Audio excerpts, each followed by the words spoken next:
Salve, salve, rapaziada. No vídeo de hoje, certo, eu vou trazer para vocês uma análise de um dos, ou possivelmente o melhor AD Carry da solo queue e da China, tá? Por que que eu digo da solo queue? Porque esse cara não é pro player, ele não joga o campeonato oficial chinês, mas ele é high elo, sempre pega Monarca aí, sei lá quantas contas, e ele sempre tá trazendo excelentíssimas gameplays aí, beleza? Jogando de AD Carry lá no servidor chinês, ele foi top 1, ou sei lá, uma cacetada de boneco aí. Então a gente vai dar uma analisada na gameplay dele, porque os pro players chineses não costumam criar conteúdo. Então é difícil de achar os pro players chineses igual o Long. E o Long só cria conteúdo porque ele virou criador de conteúdo, né? Ele aposentou da era pro player dele e tá agora na era criador de conteúdo. Mas enfim, então a gente vai dar uma analisada na gameplay desse cara aqui, ele é muito bom, beleza? E eu estou fazendo essa análise para vocês porque vocês deixaram um feedback muito positivo no vídeo do Long que eu gravei ontem. Então a mesma coisa, mano. Se esse vídeo aqui tiver bastante feedback, tiver bastante like, bastante comentário, bastante hype, eu vou continuar trazendo de todas as outras lanes. A The Carry acho que foi a lane que mais pediram, então por isso que eu tô trazendo a The Carry e possivelmente a próxima eu vou trazer do top para vocês, tá? Então se a rapaziada curtir bastante, deixar bastante like, eu vou fazer de todas as lanes pra vocês e vou continuar trazendo esse tipo de conteúdo. Então vamos lá, rapaziada. Eu separei uma gameplay dele aqui e no final do vídeo, tá, tem um bônus muito importante de uma dica excelente sobre teamfight pra vocês, AD Carries. Então assista até o final do vídeo que vocês vão gostar e não vão se arrepender. Eu separei aqui pra vocês, inclusive eu esqueci de comentar, tá? Minha webcam vai estar um pouco escura, né? Não vou estar no meu cenário padrão porque eu não tô em casa, mas vambora, importante é a gameplay aí. Então eu separei uma gameplay dele aqui pra vocês de Caitlyn com milho, tá? Por quê? Porque essa lane aqui, né, é uma lane que exerce muita pressão, é uma lane que consegue punir muito o time inimigo, tá? E eu queria mostrar isso pra vocês porque eu acho que pouquíssimos AD Carries sabem como fazer isso no Adrift. Jogando solo é um pouco mais difícil de você conseguir jogar de forma muito agressiva na bot lane, né? Porque é uma lane que depende de duas pessoas. Tanto que uma das principais dicas para quem joga bot lane que eu sempre passo é jogar duo, tá? Ah, Aspira, mas eu não gosto de jogar duo, eu gosto de jogar solo, não sei o que, eu sou, pô, lobo solitário. Pô, tudo bem, mas é muito melhor você jogar duo bot do que você jogar solo, tanto pro AD Carry quanto pro suporte. Beleza? Então, Milho Caitlyn é uma lane que tem muito range, que exerce muita pressão, e saber jogar com pressão é muito, muito, muito forte e muito importante. Porque quando você tá apanhando e fica embaixo da torre só farmando, qualquer um sabe, né? Até, pô, o cara cair autofill de quer ficar embaixo da torre farmando, tomando pressão, ele vai saber. Mas jogar com pressão e conseguir distribuir essa vantagem é o que faz mais diferença. Beleza? Então vambora. Eles estão jogando aqui contra Lulu Kai'Sa, então a gente tem dois lados de uma moeda. A gente tem uma lane muito forte, beleza? Que tem um early mid game ali absurdo, que é a Caitlyn Milho. E a gente tem uma outra lane que não tem uma lane phase tão forte assim, mas que tem um scaling muito forte, né? Que é Lulu Kai'Sa. Então a Lulu Kai'Sa vão escalar mais do que a Caitlyn Milho, porém a Caitlyn Milho não ficando tão atrás assim no scaling, né? A Caitlyn, principalmente com a build que ele vai fazer, que ela tem um scaling até ok, mas ela não escala tanto quanto a Kai'Sa. Porém, ela tem muito mais range, então ela tem mais facilidade para conseguir bater na teamfight. A Kai'Sa tem que saber se posicionar muito bem. Inclusive, a dica que eu vou deixar para vocês de teamfight no final do vídeo é de Kai'Sa, beleza? Então, são duas vertentes diferentes, uma lane phase muito forte e um scale muito forte, certo? Então, vamos lá. Aqui a primeira coisa, né, que a gente percebe que ele já está consciente no nível 1, mano. Como sempre, tudo vocês percebem sempre que eu trago um player de alto nível, o mais importante que todos eles fazem, que mais diferencia esses caras, mano, não é nem, o cara é bom de macro, bom de micro, gameplay, não. É a noção do cara, mano, é a consciência dele. Eles sempre estão jogando de uma forma muito consciente. Então no nível 1, ele já para aqui bem na pontinha da bush, justamente para não tomar esse primeiro poke da Lulu aqui, sabendo que a Lulu pode fazer isso. Então o cara já sabe o que ele vai enfrentar, o que vai acontecer na matchup, a noção de cooldown dele, a noção de, pô, de lane, né? A noção de matchup, tudo faz muita diferença. Então ele para aqui, espera a Lulu gastar o cooldown, certo? Aí ele começa a andar pra frente e ele não fica ali querendo trocar dano. Se ele trocasse dano nível 1 aqui sem wave, muito possivelmente a Kai'Sa ia conseguir voltar muito dano nele por conta da primeira habilidade. Então, sabendo que ele não precisa tradar dano nível 1, ele espera, certo? E quando a wave chega, ele vai começar a punir mais a Kai'Sa, ele vai começar a jogar mais em cima da Kai'Sa depois da wave, porque aí a Kai'Sa não tem tanto potencial para dar dano nele assim. Tá? Então, desde o nível 1, esses caras eles já estão muito conscientes. Ó. Então, ele espera a wave chegar e aí sim ele começa a usar o range dele para ele conseguir ir punindo a Kai'Sa e conseguir ir punindo a Lulu. Então, percebam que ele praticamente não tomou dano e conseguiu voltar por quase 50% da vida da Kai'Sa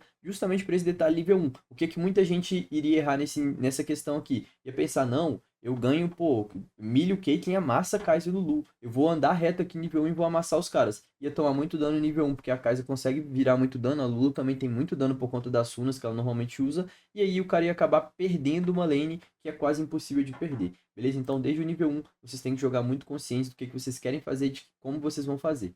Aqui agora, cara, depois que ele consegue exercer pressão, a Caitlyn, ela é uma campeã e ela tem a possibilidade de jogar muito em cima das barricadas, certo? E jogar também transferindo pressão. Essas duas formas são muito fortes. Então a Caitlyn normalmente, quando ela exerce essa quantidade de pressão que é na maioria das lanes que ela joga, né? Esse é um dos maiores potenciais da Caitlyn. E por isso que ela é a campeã, se não tiver mudado, depois eu tentei conferir para não estar passando essa informação para vocês. Mas da última vez que eu olhei, a Caitlyn era a campeã de carry mais jogada. Na verdade, Kai'Sa era mais jogado que Caitlyn, mas Caitlyn tinha números melhores do que a Kai'Sa. Então, a Caitlyn era a melhor AD Carry, certo? Na questão de solo kill e da China. Justamente por conta disso, eles sabem muito bem jogar exercendo pressão. E quando ela exerce pressão, ela cria muita vantagem, ela pega muito recurso. Porque ela consegue jogar batendo barricada, ela consegue pegar essa pressão do mid aqui, do bot, transferir ela pro Rio, ela consegue dar cover pro jungle, garantir objetivo pro jungle, invadir. Então, cara, vocês vão perceber que ela tem muito potencial justamente por conta dessa pressão. Então, o mais básico aqui que vocês precisam fazer é, quando vocês estão jogando em uma lane que vocês ganham, vocês ditam o ritmo da lane. Então aqui ele vai ditar o que ele quer que aconteça na lane. Então ele quer jogar pegando pressão e batendo nos caras e batendo torre, ele joga batendo nos caras. Mano, isso daqui é excepcional, guys. Ó, desculpa, até vou interromper o que eu tava falando para mostrar para vocês um conceito de micro, né? Que muita gente já sabe a respeito de Tethering Spacing. Eu já falei muito sobre isso aqui no canal. E se você não sabe, tá dando mole. Olha como que o cara usa bem, certo, o range da campeã dele aplicando o Space e o Tethering. Vou dar uma explicada breve sobre isso só para vocês entenderem, tá? Space nada mais é do que a movimentação do personagem. Então vou até colocar o vídeo um pouco mais lento aqui para vocês conseguirem perceber isso.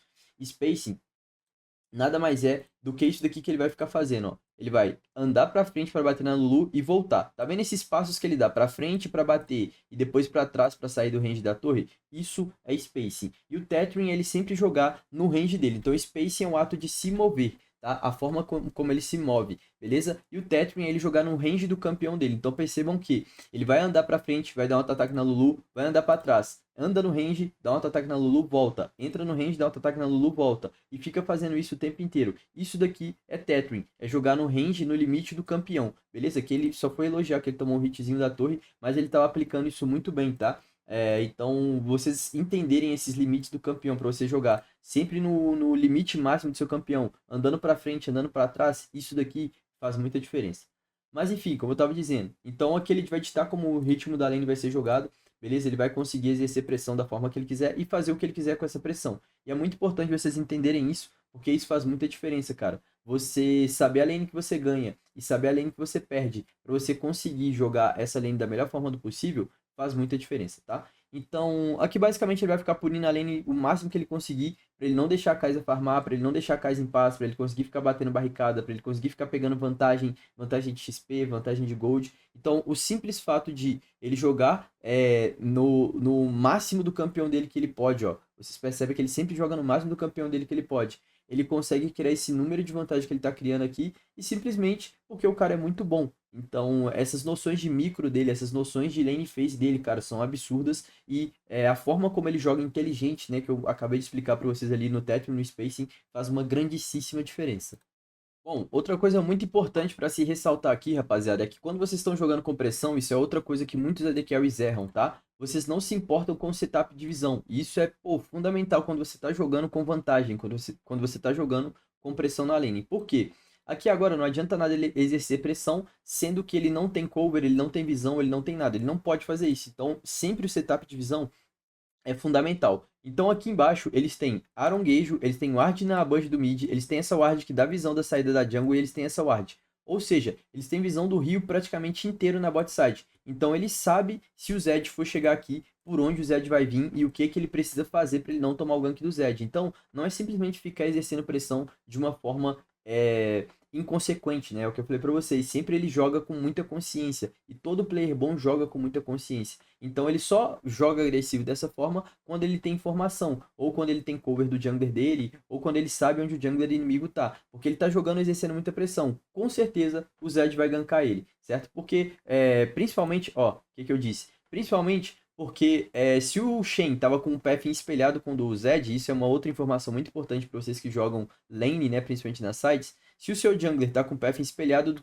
com o jungle inimigo, então os dois se encontraram para lutar no Aronga, ou de cima ou de baixo, significa que o path dele está espelhado. Então, se o seu jungler estiver para baixo, o jungler inimigo também vai estar para baixo, tá? E muito provavelmente ele já sabia disso. Então, o Zed bateu na visão, ele já recua. Então, a informação, a visão, a noção de onde o jungler inimigo tá faz muita diferença também para você não acabar se expondo demais, certo? Jogando agressivo demais e acabar morrendo. Aqui ele continuou jogando agressivo mesmo com o Zed ali porque ele viu que a Morgana estava descendo e que ele tinha cover. Então, ele poderia continuar jogando agressivo mesmo o Zed estando ali, porque ele não estaria em desvantagem numérica, tá? Então, ele sempre joga no limite do campeão, mano. Então, tudo que eu expliquei pra vocês aqui agora, basicamente, é o cara jogando no limite do campeão dele, conhecendo muito bem o range, conhecendo muito bem o que o campeão dele é capaz de fazer e como que ele vai precisar jogar de forma agressiva para exercer essa pressão. E isso daqui basicamente acabou a lane, né? E não só a lane, muito provavelmente o jogo já acabou aqui também. Porque agora isso daqui vai virar um snowball absurdo. E para eles conseguirem matar essa Caitlyn, tendo Morgana, Shen, Milho do lado dela, vai ser muito difícil. Outra coisa muito importante, tá? Uma informação para vocês. Normalmente, esse daqui é um conceito um pouco mais avançado, então não vou abordar tanto sobre isso, mas normalmente, depois que acaba a lane phase ali, a partir dos 7 minutos, 8 minutos, dependendo de como tiver o nível da partida, né? Que é quando começa a cair a linha de T1, começa a acabar a lane phase, o AD Carry ele vai ter duas funções, tá? A primeira função dele é jogar no mid junto com o mid dele, se for um control mage, então meio que eles vão dividir o Gold, né? Eles vão dividir o XP e o Gold do mid ali, certo? Então vai ficar dividido por ele e pelo mid, ou talvez até mesmo pelo suporte, o suporte ficar jogando no mid também, certo? E nisso ele vai flutuar entre mid e a lane dele, que vai ser o bot, né? Seja em cima ou seja embaixo. E a segunda função do AD Carry normalmente é ficar parado no mid se ele for um AD Carry de clear e o mid laner dele for algum campeão que joga side, tá? Então isso também é uma informação muito importante, por isso que vocês precisam entender isso não só sobre a sua lane, mas também sobre a lane, né, dos seus companheiros de equipe. Por quê? Nesse caso dessa partida aqui, ele se enquadra nessa questão, que o mid dele é um control mage, e quando o mid dele é um control mage, certo? Ele tem que jogar dividindo XP com o mid dele, porque ele não quer ficar parado na side o jogo inteiro. Inclusive você, AD Carry, não fique andando na side o tempo inteiro igual uma barata tonta, achando que você tem que splitar, bater naquela T2, levar T3. Não, isso não é sua função. A AD Carry não splita, tá? Nesse cenário onde o seu mid é um control mage, que é esse caso aqui, beleza? Ele vai dividir o XP com o mid dele, certo? Durante uma, duas waves, dependendo do tempo que ele tiver na side. E sempre que essa wave aqui virar wave de coleta, ele vai lá embaixo coletar. Aspira, o que é wave de coleta? Basicamente tá vendo essas pedras aqui que a gente tem no mapa? Essas pedras são usadas meio que como referência para dividir os mapas, tá? Por isso que o rio corta o mapa aqui de cima a baixo. Porque o rio a gente chama de zona neutra, né? Não é mapa de ninguém. Acima é a red side, embaixo é a blue side. Se essa wave aqui tiver da pedra da blue side, ou seja, dessa pedra aqui para baixo, ela é coleta para blue side. Se ela tiver dessa pedra aqui para cima, ela é coleta da red side. E de acordo com que as linhas de pressão vão avançando, isso vai mudando. Então, por exemplo, você limpou a linha de T1 de um dos dois lados, né? Você limpou a linha de T1, por exemplo, da blue side. O ponto de coleta dele já não é mais essa pedra. Passa a ser perto dessa pedra aqui que é chegando na T2. Por quê? Quando você limpa a linha de T1, a linha de pressão do mapa ela avança, né? Então acaba que você começa a ficar mais vulnerável, beleza? A partir deste ponto aqui, que é onde mais ou menos corta a linha de T2. Então, basicamente, sempre que você limpa a linha de T1, essa linha de pressão avança e aí o ponto de coleta avança também. Enfim, não vou abordar muito sobre isso para não ficar muito confuso. Mas, resumidamente, a função do AD Carry vão ser duas a partir do mid game. Isso é muito importante para vocês AD Carries entenderem. Ou você vai jogar no mid, se seu mid for um control mage, jogando junto com ele, dividindo XP e coletando a wave da side, que eu vou mostrar para vocês na prática. Ou se o seu mid for um side laner, se hoje um campeão é um assassino, um campeão lutador, um campeão que tem potencial de side, você vai ficar parado no mid lá, certo? Farmando o mid e transferindo a pressão do mid para side. Eu não vou falar muito também sobre transferência de pressão, porque são conceitos mais avançados. Então, só saibam que vocês têm essas duas funções, porque eu vejo pouquíssimos AD Carries da solo kill indo pro mid depois que acaba a lane phase. Eles, levam a torre daqui, ou eles vão guivar a lane deles e deixar essa torre cair de graça, ou eles não vão ir pro mid. Então, sempre são os dois extremos. Ou o cara é muito ruim e fica parado na lane dele splitando igual como se ele fosse um Jax, ou ele fica parado no mid e give essa wave do bot ali infinito, tá? Então entendam que vocês têm as duas funções, que é o que ele vai fazer aqui agora, ó. Ele passa, pega o red, enquanto ele não precisa coletar a wave da side, porque ela ainda não está em ponto de coleta, ele farma o mid junto com a Morgana, certo? Até para ele ter mais recurso, né? Até para ele conseguir ficar mais forte, porque ele é o win condition desse time. Ele acabou de coletar o wave com a Morgana, ele nem espera a Kai'Sa, né, aparecer na lane para ele começar a descer. Ele já sabe que a próxima wave do bot ele vai ter que coletar, porque aquela wave, querendo ou não, ela vai bounçar, ela vai crashar na torre de novo. Então, se ele não tem nada para fazer no mid, não tem o que ele ficar fazendo aqui. Ele não vai querer ficar, que nem eu disse para vocês, puxando essa wave infinito, tentando bater na torre com o Brand, limpando a wave toda hora, sendo que lá embaixo a Kai'Sa vai levar a torre de graça. Então, é muito melhor ele só exercer pressão junto com a Morgana, liberar o mapa do time dele com a pressão do mid. Então, o time dele tem muito mais liberdade para jogar o mapa, seja para invadir, seja para fazer play em uma das duas sides, e depois ele volta pro bot para conseguir coletar aquela wave lá, certo? Assim, ele vai ter muito mais recurso, ele vai ter muito mais gold do que a Kai'Sa, ele não vai deixar a Kai'Sa pegar uma torre de graça e, obviamente, vai ajudar o time dele a ter um mapa muito mais fluido, certo? Com a pressão do mid, que faz bastante diferença, que é algo que eu falei para vocês na aula de ontem, que a gente estava conversando a respeito da gameplay do Long, que ele fez isso muito bem jogando junto com o TF. Beleza? Então, basicamente, o AD Carry tem essas duas funções. Ó, a mesma coisa, coletou a side, ele já vai voltar pro mid. E o tempo inteiro ele vai ficar flutuando. E por que que ele vai ficar flutuando? Porque o mid dele é um control mage. Tomei um adzão na hora, mas enfim. Porque o mid dele é um control mage, beleza? Então, por isso que ele fica flutuando. Foi mal ad aí, rapaziada. Eu não tava em casa. Eu não estou em casa, melhor dizendo, e aqui não tem YouTube Prime. Então, tomei um adzão no meio da explicação. Mas enfim, ele fica flutuando entre mid e bot, porque o mid dele é um control mage.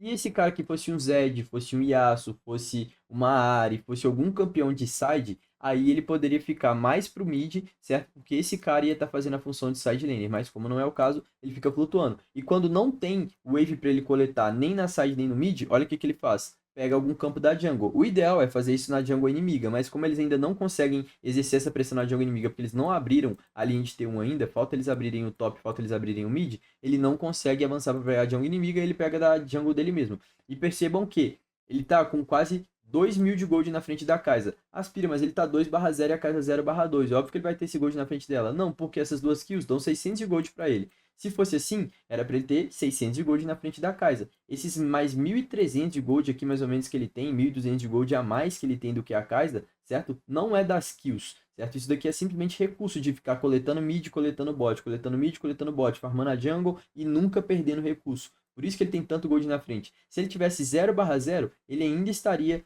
pelo menos uns 1.000 de gold na frente da Kai'Sa. Então, cara, isso faz muita diferença, tá, rapaziada? Então, entendam essa questão de não ficar parado em uma lane igual uma barata tonta e ficar se movendo no mapa e transferindo a pressão de vocês, porque isso faz muita diferença. Aqui agora eu vou explicar para vocês um pouquinho sobre questão de foco, tá? Que é outra coisa que o AD Carry precisa fazer muito bem, é saber em quem ele precisa focar. Para ser bem sincero, eu acho que eu esqueci de falar isso no começo da análise, mas resumidamente, cara, a função do AD Carry são duas, tá? O AD Carry tem duas funções muito simples, se a gente for ser bem direto, qual é a função do AD Carry? São duas coisas muito importantes. Primeiro, ele tem que ter recurso, tá? Então o AD Carry tem que saber adquirir recurso. E o segundo, ele precisa causar dano, tá? O AD Carry só precisa fazer essas duas coisas, mano. Então, tipo assim, por isso que eu falo sempre que a função do AD Carry é a mais simples do jogo. Enquanto normalmente o suporte tem que guardar, controlar a visão, dar peel, pô, tem que dar move, dar roaming, fazer 1 bilhão de coisas. Normalmente a função do AD Carry são só essas duas coisas. Por quê? Somado essas duas coisas aqui, certo? Na verdade aqui o dano a gente pode resumir isso daqui em posicionamento, tá? O AD Carry tem que saber se posicionar e adquirir recursos. Se ele sabe se posicionar e ele tem recursos, aí sim ele causa dano, beleza? Isso daqui é uma consequência. Então aqui agora a gente vai falar sobre posicionamento, tá? Recursos já expliquei para vocês como que esse cara consegue. Então agora que vocês entenderam como adquirir recursos, vocês precisam entender como vocês se posicionam sendo um AD Carry. E o principal disso é o foco, tá? O AD Carry normalmente ele não vai querer bater no cara que ele acha que ele tem que matar. Tipo, eu tenho que matar o AD Carry inimigo, então vou ir até ele. Não, ele sempre bate no primeiro alvo. E prestem atenção que ele vai fazer isso muito bem nessa teamfight, ó. Ele sabe que o Shen tá ali, a Kai'Sa dá cara. Ele começa, Shen não, né?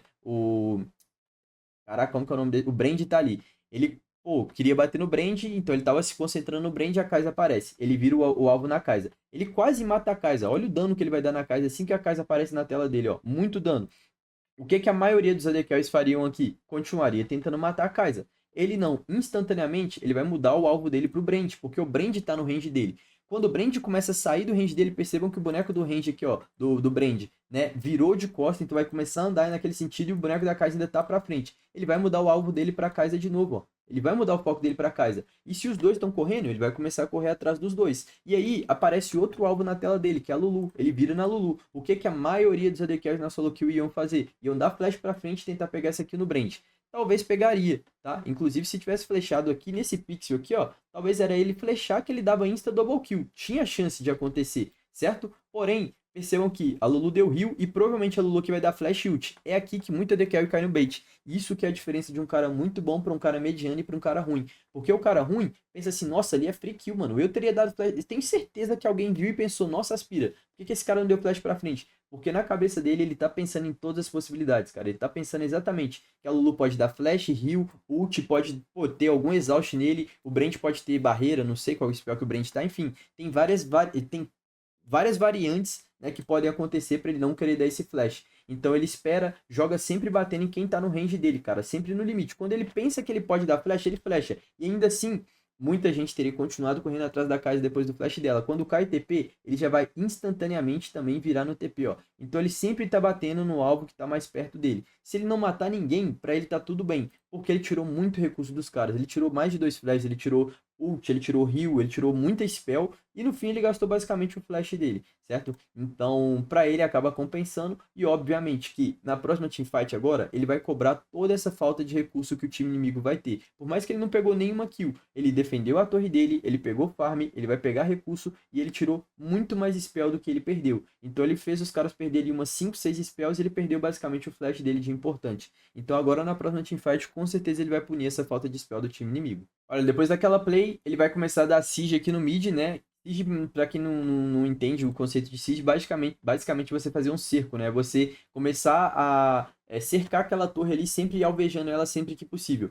E olha o dano que ele vai dar nesses três aqui no mid sozinho, basicamente. E aí o Brand vai aparecer ali, a Morgana acertou o bind nele, o Brand vai aparecer na tela. O Brand não tem flash agora porque ele gastou na bot lane. E ele puniu o Brand pela falta de flash. E olha como ele pode exercer pressão aqui sem risco nenhum, porque ele sabe exatamente os recursos que o time inimigo tem para conseguir matar ele agora. Então ele tá muito seguro para jogar agressivo e fazer o que ele bem entende. Então ele basicamente deu siege solo ali, só o milho buffando ele. Ele conseguiu tirar todo mundo da torre e pegou essa torre praticamente sozinho. Então percebam que ele não fica querendo pegar kill o tempo inteiro, ele nem tá se importando com kill. Ele pegou 3 kills e no placar, que muita gente pensa assim, nossa, tá 4-5 pros caras, tamo perdendo, o jogo tá difícil. Ele tem plena convicção que esse jogo já acabou. Porque por mais que ele tá só 3/0, a vantagem de gold que ele tem e o recurso que ele tem em cima dele só por conta de farm, por conta dele não perder wave hora nenhuma e por conta do tempo inteiro ele tá conseguindo pegar algum recurso, faz total diferença. Inclusive ele vai mostrar o gold aqui agora.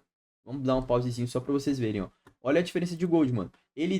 O gold do time tá praticamente igual, né? Inclusive o time inimigo tem, 200 de gold na frente. Mas olha a questão do gold dele. Ele tem 10.300 de gold. Ninguém chega nem perto, pra falar que ninguém, né? O Zed chega perto dele ali com 9.200. Então ele tem, do Zed, que é o cara mais forte do outro lado, que é um jungler, ele tem mais de 1.000 de gold de vantagem, cara. Então, tipo assim, é surreal o quanto esse cara consegue pegar recurso pra ele. Isso faz muita diferença pra um AD Carry. E agora, mais uma vez, olha como que ele vai jogar a teamfight, ó. Sempre batendo no alvo mais próximo, cara. Ele nunca sai andando pensando, nossa, eu vou matar a Kai'Sa. Não, ele sempre vai batendo no alvo mais próximo. Vocês viram que quando a Lulu sai, ele vira quando a Kai'Sa sai, ele vira na Lulu, depois ele volta na Kai'Sa. Ele vai sempre batendo no alvo mais próximo. Isso faz muita diferença, tá? Então, posicionamento e recurso. Se você é AD Carry e sabe fazer essas duas coisas, consequentemente você vai dar dano e você vai ser um excelente AD Carry. Bom, e pra gente finalizar, rapaziada, eu vou deixar esse vídeo aqui, tá? E é um dos melhores vídeos em questão de posicionamento e questão de noção de teamfight de AD Carry pra vocês, só pra gente completar essa questão de posicionamento, essa questão de teamfight, tá? Isso daqui é um vídeo do LoL de PC, mas é muito importante para vocês entenderem essa questão de noção de riscos, enfim, vocês vão entender. Eu vou deixar a play passando aqui, a play é curtinha, são só 40 segundos, então eu vou deixar a play passar, depois eu vou explicar para vocês tudo que aconteceu, para perceber se vocês se atinaram a tudo que aconteceu nessa teamfight aqui. Então prestem muita atenção na forma que a Kai'Sa tá jogando e em tudo que tá acontecendo no minimapa, tá? O minimapa é fundamental para vocês entenderem essa play aqui, entenderem a importância de você ter essas noções, né, de cooldown, as noções de posicionamento, as noções de teamfight e, isso daqui é uma aula de posicionamento de AD Carry, de noção de teamfight. Então, a Kai'Sa basicamente deu praticamente um pentakill aqui, certo? E a gameplay foi excelente. Então, agora eu vou explicar para vocês tudo o que aconteceu. Vamos lá. O time da Kai'Sa tá fazendo barão, certo? E o tempo inteiro ele tá olhando aqui pro minimapa, né? Percebam aqui no minimapa aqui embaixo, de onde que os caras estão vindo e quem são as ameaças que ele tem. Então ele tá batendo no Baron, mas o tempo inteiro ele tá preocupado com quem tá vindo daqui. Tanto que, na hora que o Nautilus chega no range dele, tá? No LoL PC o range do Nautilus é esquisito, é muito longe. Na hora que o Nautilus entra no range, ele já começa a se distanciar do Nautilus, sabendo que ele pode tomar engage. Um outro risco que ele corria aqui também, esse campeão não tem no Wild Rift, então muitos de vocês não conhecem, mas é o Gangplank. Tá? O Gangplank basicamente consegue jogar um barril aqui, tem um barril embaixo do Nautilus, e jogar outros 2 barril aqui e acertar a casa lá onde ela tava, se o cara for bom. Então é muito perigoso, esse campeão dá muito dano mesmo, e tipo assim, você nem vê de onde você tomou tanto dano. Mas enfim, então ele sabe de todas essas ameaças, então ele já recua aqui nesse momento. Isso daqui era o básico, né? Muitos AD Carries poderiam pensar isso, pô, Spirit, isso daí é básico, isso daí eu também faço. Beleza. E aí, mano, que entra o ponto aqui, ó. Ele demora um pouco pra entrar na teamfight, porque ele tá esperando o Nautilus lutar, ele tá esperando, né, ele poder entrar na teamfight pra ele não correr o risco de tomar o barril do Gangplank, não tomar, né, o engage do Nautilus, então ele espera o momento certo pra ele começar a bater. A partir do momento que ele começa a bater, aqui agora ele recua, e muita gente, é o que eu tava explicando pra vocês, muito AD Carry, depois de pegar a primeira kill, empolga e sai andando igual o trem desgovernado pra frente. Ele recua. Muita gente não entende por que ele recua aqui, mas é o que eu falei pra vocês do minimapa. Ele já tava olhando que o Wukong tá vindo flanco aqui. Então, se ele anda muito pra frente aqui agora, sabendo que tem esses 2 caras e ainda tendo o engage do Wukong no flanco, ele poderia tomar muito dano e poderia morrer, beleza? Então, ele não quer se expor, principalmente que ele tá sem spell, certo? Ele tá sem flash, então ele não quer se expor de forma alguma no engage inimigo. Então, ele espera a Xayah voltar, ele espera o Wukong aparecer na tela, para aí sim ele conseguir andar pra frente. O tempo inteiro ele tá esperando o time inimigo gastar os cooldowns para ele andar pra frente. Aqui, mais uma vez, muita noção de spells, muita noção de dano, muita noção de cooldown. Ele vai matar o Kong, né? O Kong toma muito dano, ele vai matar o Kong, certo? Aí aqui, mano, basicamente, muita AD Carry olha e pensa, nossa, esse daqui é um insta triple kill. Aí ele vai kaitar pra cima, ele não vai continuar andando pra baixo. Por quê? Mais uma vez, se ele continuar andando pra baixo, vai vir um monte de pena da Xayah e ainda tem o potencial do GP. Então ele espera a Xayah puxar as penas, aí ele volta pra matar ela, certo? Mata a Xayah. Aí o GP vai estourar o barril nele, vai tentar, né? Porque ele estoura o barril antes. E aqui é outra noção muito grande. Lembra da área que estava aqui em cima, certo? Essa área tá fog. Só que ele sabe que essa área tá fog. Então percebam o que ele vai fazer, ó. Ele vai pincar aqui sabendo que a área tá ali. E muita gente, a Kai'Sa até agora tem ult, né? Eu tenho certeza que 90% dos AD Carries que estão vendo esse vídeo já teriam ultado aqui para matar o Gangplank. Ele não vai ultar para matar o Gangplank, porque ele já pincou aqui, sabendo que a Ahri tá parada aqui nessa fog. Então, na hora que ele ulta no Gangplank, ó, ele já instantaneamente vira para matar a Ahri. Ele não vira para matar o Gangplank, então ele ulta no Gangplank, mas ele o tempo inteiro estava consciente de que a Ahri estava aqui na fog. Ele já sabia que a Ahri estava na fog. Então, quando ele ulta, ele já vira instantaneamente na Ahri, e aí sim, agora ele vai matar o Gangplank, porque ele sabe que o Gangplank não tem mais nenhuma ameaça. Então, basicamente, essa teamfight aqui, certo? Para quem, né, conseguiu compreender tudo que eu falei, foi uma aula de noção de riscos, de noção de ameaças, de cooldown, de engage que ele poderia tomar, de posicionamento, enfim. Basicamente, se vocês conseguirem entender tudo isso daqui e aplicar isso daqui nas teamfights de vocês, vocês vão ser, com certeza, um AD Carry fenomenal aí na solo queue. Bom, rapaziada, então é basicamente isso. A AD Carry é uma lane um pouco mais simples, como eu já tinha dito pra vocês, em questão de conceitos de macro. Pro AD Carry é um pouco mais simples, você tem que ter basicamente noção de build. Inclusive, nesse vídeo aqui, no último vídeo o mano pediu pra eu deixar com legenda. Mas, meu mano, legenda polui muita tela e me incomoda um pouco, eu não deixei. Mas esse cara passa muitas dicas pra AD Carry, tá nas lives deles, tá? Então a AD Carry não tem muito segredo de noção de macro, por assim dizer, não aplica tantos conceitos de macro, é mais noção de micro, noção de posicionamento, como adquirir recursos e, no fim, causar dano. Essa é a básica função da AD Carry. E lembrando, rapaziada, se vocês quiserem ter acesso a conteúdos muito mais didáticos, muito mais completos, muito mais aprofundados, muito mais avançados a respeito disso, acesse meu site cursoaspira.com.br, que lá vai ter muito conteúdo para vocês de todas as lanes, tá? The Carry, Jungle, Top, Mid, Sup, e até para coach, até para irmão, para qualquer coisa que vocês precisarem, beleza? Para todos os elos, para todas as lanes aí, para todo mundo que precisa melhorar no jogo e adquirir mais conhecimento. Demorou? Então é basicamente isso. Se tiver gostado, lembra de deixar aquele likezão, de se inscrever no canal, ativar as notificações, de hypar esse vídeo para me incentivar a trazer mais guias para vocês. Muito provavelmente o próximo vai ser do top. Deixa aqui nos comentários, na verdade, qual lane vocês querem ver, certo? Se tiver algum player específico também que vocês querem que eu analise, certo? Que a gente vai estar analisando aí. Demorou? Então basicamente é isso, rapaziada. Tamo junto, é nóis. Um beijo no seu coração e até o próximo vídeo.